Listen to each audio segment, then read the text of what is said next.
I've been around the world. I've seen some pretty places. And we're on a brand new set. What's happened in Central Texas? Brand new set is an in-tune set. Yeah, it's kind of cool over here. We have our card over here. I want to remind everyone to pick up the RedSea.com card. All of our great programming at 301 Depot, which is right behind the Dodge dealership, right by the mall area. Our guest that we have on today is a retired DEA agent, actually from Central Texas, Judge Billy Martin. How you doing, Judge? I'm doing great today. Good Kurt. to see you. Good to see you, my friend. Yes. So, I understand you got some interesting information you want to pass on to us about your past life. Well, I thought I'd talk to you a little bit about what I did in the past, and then I actually even bought a video that if we have time, I'd like to run it by you. Really? Wow, that's great. I'll talk a little bit about it when we get into the pictures and stuff. Okay, yeah. Sure. So, well, first of all, when were you actually in the DEA? Well, I was recruited in the DEA in 1974 out of the Border Patrol. I was Border Patrol first from 1972 to 74 in Yuma, Arizona, down there in the desert in Arizona. And then I was recruited by DEA in 1974, and that's when I actually entered into service. I went to Washington, D.C. to go to training, and they sent me back to Yuma. And how long were you at DEA? 21 years. Really? Border Patrol, 2.5. Right. So I'm sure you saw a lot of interesting things in those 20-plus years. On both sides. Yeah, I did. Yeah, I did. Now, you brought a couple little interesting things with you. Yeah, I brought my retired credentials. Wow, look at that. The important part is the word retired on there over the DEA part, where it says DEA. And on the badge, also... Now, this was cool, Judge. Yeah. I think this was so cool. Can I show the audience? Sure, All sure. right. Yeah, it's got retired over the top there also. So wow. That's what I'm kind of proud of. And that's all gold. And what is that? Well, it's gold laminate, I guess. It's issued. That's original badge. It was issued to me back in 1974 when I got hired on. Wow. Yeah. And just I retire kept the was same put on. badge. You can see it banged up a little bit down there somewhere. Wow. I had it all over the place. Wow. So I'm sure that you have some very interesting stories in those 21 years. I've got something to show you right off the bat. Please do. Okay. 1976. I want you to take a look at this. That's a 19. Wait, what is that? That's a 1974 Porsche Carrera, which was taxpayer money. That's your car, by the way. And that's me in a leisure suit with a big old afro on in Los Angeles, California. I was wondering about who that afro guy was. Yeah, I was working undercover in Los Angeles. I got transferred from Yuma to Los Angeles in 1975. Wow. And that's how I Was that your car that you drove around? That was what they call a G-Ride, the government car, you know. Oh. Yeah. That was your pimp car. No. No. That's a good-looking car, though. That's what I used to go around and meet sellers and people that were trying to sell heroin. Well, what would be your... I mean, they must have a lingo for you, as if you were that type of guy. I'm not sure if I understand. UC, if that's what mean. Is it whatever they would call you? UC would be undercover. Okay. That's my own people would tell me that. Right. What would they call you, the other people? The other people? Oh, I went by the name of Martin Soto. I used that was my go name, my undercover name. The reason is Martin Soto was my last name is Martin.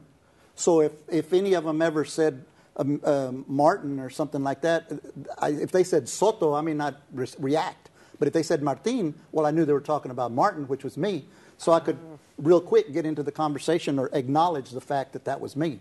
So it was, and I used to use, well, I didn't bring it with me, but I have a big old gold ID bracelet that said Martin on it and all that kind of stuff. Really? You know? Yeah, and I had little diamond pinky rings and all kind of stuff. I didn't bring all that stuff. But yeah, you have to dress the part, you have to speak the part, you have to look the part. Wow. And that was the original. Here, this next picture that I want to show you is when I went to Mexico. I went to Mexico in last part of 1975, January 76, actually, December and January 76. And we were out there eradicating opium poppy fields. And these are what opium poppies look like. Wow. This is the true flower. That big green bulb in the middle is what they score. And that scoring means they cut it with a little sharp razor and ooze the opium gum out of it. They collect the opium gum, and then they make morphine, and then with another process they make heroin. and that's what gets on the street. Wow. Out of that plant right there. I've never seen that before, I have to admit. This is And very impressive. later on in Mexico also, these are all Mexican federal police that you see down there. Wow. Where the narcotics, federal, MFJP we call them. Okay. Mexican Federal Judicial Police, MFJP. And I was working undercover with them over there at the time, and I was buying marijuana for $10 a kilo. That's 2.2 pounds. Wow. That's about $5 a pound.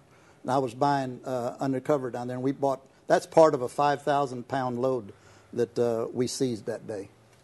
That was kind of interesting. And then later on, we went also after aircraft that was bringing cocaine in from Bolivia and Colombia and all parts of South America. They would fly these Aero Commanders in, and you see those white containers are right. the avgas.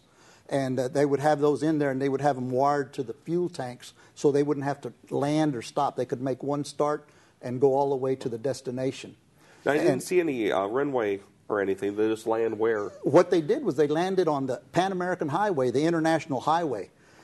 On this particular instance, they couldn't land on the highway because there was another aircraft in front of this one that crashed. So this one flew around thinking they might be able to move it out of the way so he could come in.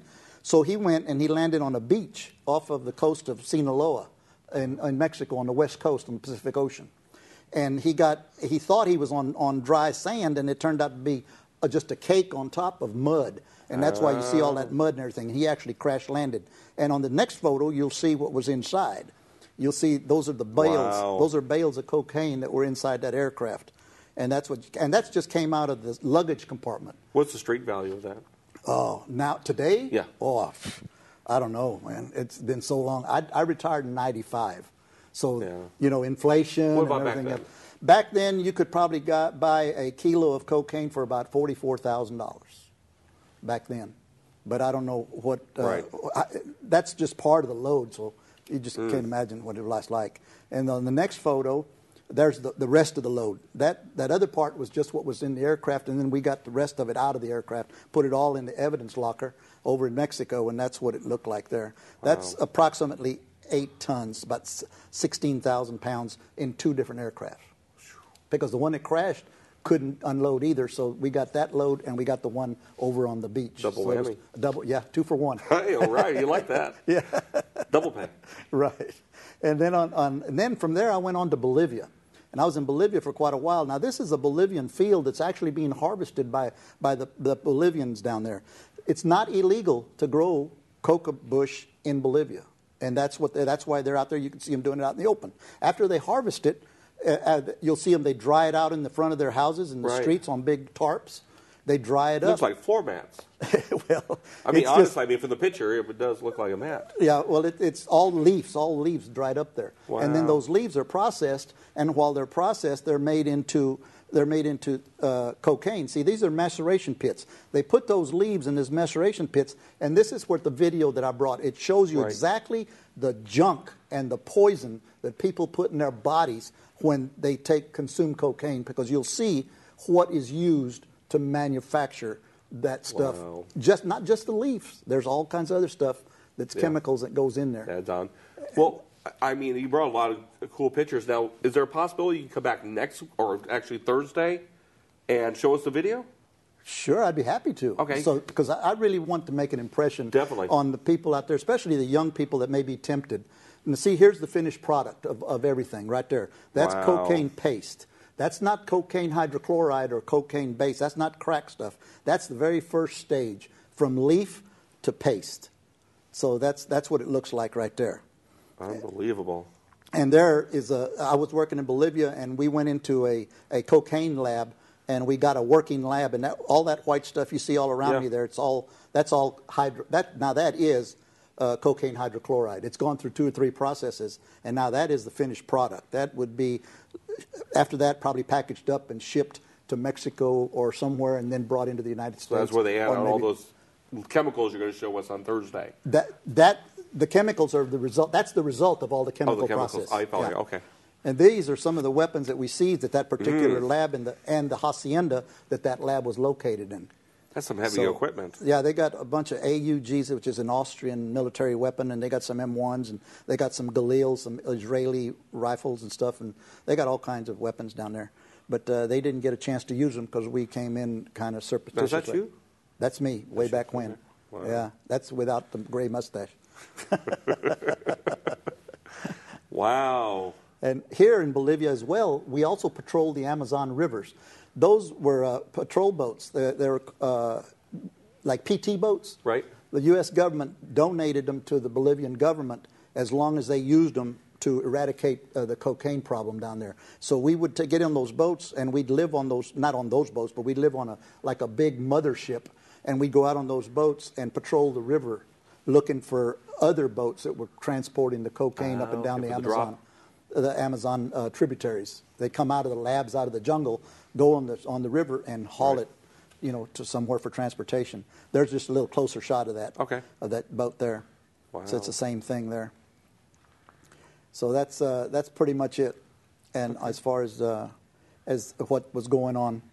So those are just some of the pictures. I've got a whole bunch more, but I think the most important part is getting the word out to the young people when you see that video of what kind of junk and poison they put in those leaves and those the chemical processes to convert those leaves into actual consumption in the human body. Well, that's real important. That's why love to have you back if possible. You said you come back on Thursday. Sure. Let's go ahead and then we'll leave right now.